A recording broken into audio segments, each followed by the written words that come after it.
Hi everybody, I hope all of you are doing fine.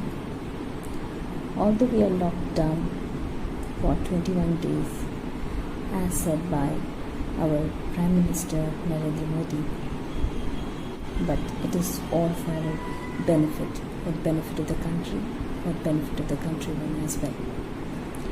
In this serious situation which is going around in more than 189 countries all across the world, we must be utilizing this time, sitting inside our home and encouraging the people, the government, employers, the police, the health officials, as well as the other people who are working for making our life easier, and salute them for what they are doing. This situation is in fact so grim and in fact so boring also, and sometimes so dissatisfying, making our morale down, especially for the students who are sitting idle for a very long period of time. Today is the 15th day of the lockdown, and the situation is so frightful presently all across the world that this lockdown may continue for a few more days to go. So the best thing which we can do is to take care of us in this lockdown situation in our home, encourage the people around us to stay home, and also continue our work, which is of course for the students' studies. Although there are many online classes which are going on, people are following that, but still sometimes we need something very homely and very commonly available to us for doing our studies. I would like to today take upon a topic for the students, that is your life processes, which is a fundamental chapter of class 10, and for this we can use few books, and my first suggestion and the important suggestion for all of you is to use a NCERT book for following your syllabus for science.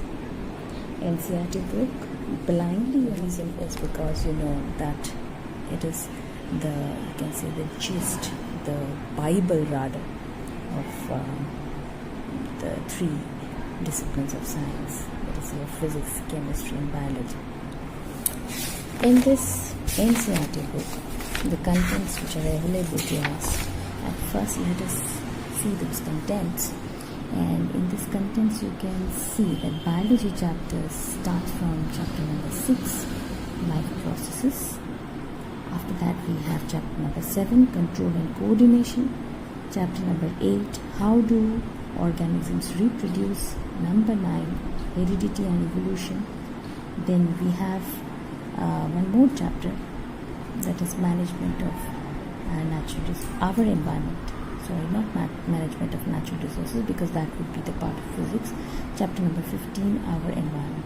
So the first chapter to deal with in class 10 is chapter number 6, life processes, and as you can see it is given on page number 93.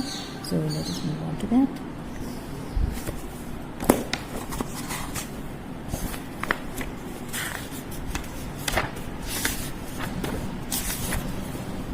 So this is our chapter, life processes, and the first thing, you can see that many things are written about what is being alive.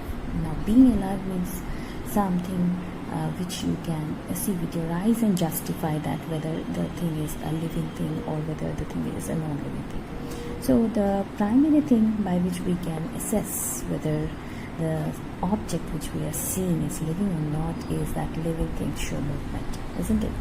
So let us see for an example this picture of a bird. Now this is a swan, and you can see that the swan, this beautiful swan, is actually flapping its wings, and So we can say that it is living, isn't it? Now, another criteria for being alive or living is that living things grow. Now, this swan one time was a baby swan. Now, this is what is this baby swan is looking like, and after some days or some months, the baby swan turns into this adult swan. The similar is the case with that of this cub, this beautiful cub, and this cub, after a few years, a few months, it turns out to be this great majestic lion. This is the case of animals, where we can see the growth and the movement so prominently happening in front of our eyes. But what about the plants? Now, the plants also show movement. You would see that the plants, especially you can see this rose, beautiful rose, the bud of the rose, which will bloom to form a beautiful flower. So both plants and animals show movement and growth. Now, life processes are the simple processes which makes an organism alive, or which helps an organism to be alive. Now, these are the fundamental processes which makes an organism living. That is, these are the maintenance processes rather. Next, let us move on to what are the fundamental processes then. Now, the fundamental processes at first, if we talk about for maintaining any organism, is the energy to grow, and the energy we get definitely from that of food, isn't it? So the food is the substance which provides the body the energy to do work. It also helps in repair work if there is an injured tissue, or it also helps in the growth. So this is how the maintenance processes can be done. Energy is obtained from the various kinds of food, from the molecules of the food, and because it is, after all, the cellular needs which also has to be fulfilled.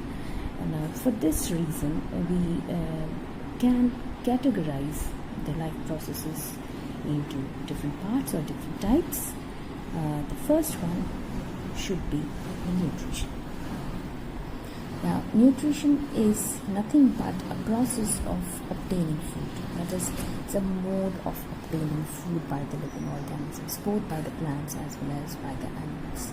Now, what next? After obtaining food, what do the living things do then with this food? Now, when this food is taken up, the food has to be digested. And after the digestion, it is broken down into simple forms like carbohydrates, proteins, and the simple fats, that's the lipids and all, and then it has to be assimilated into the body cells. And after the assimilation is done, then the next step which we should be doing, or the body rather should be doing, is it will break down those simplified form of food by the process of respiration and provide energy for doing the various cellular activities as well as the organism as a whole. Now, single-celled organisms, they don't have any specific organs or organ system, nothing. So a single cell is capable of doing all the processes itself. But as far as the multicellular organisms are concerned, they are specialized. The body cells, body tissues are specialized to do the work. So simple diffusion process will not be sufficient for a multicellular organism to carry out the exchange of gases or the removal of wastes or the process of digestion.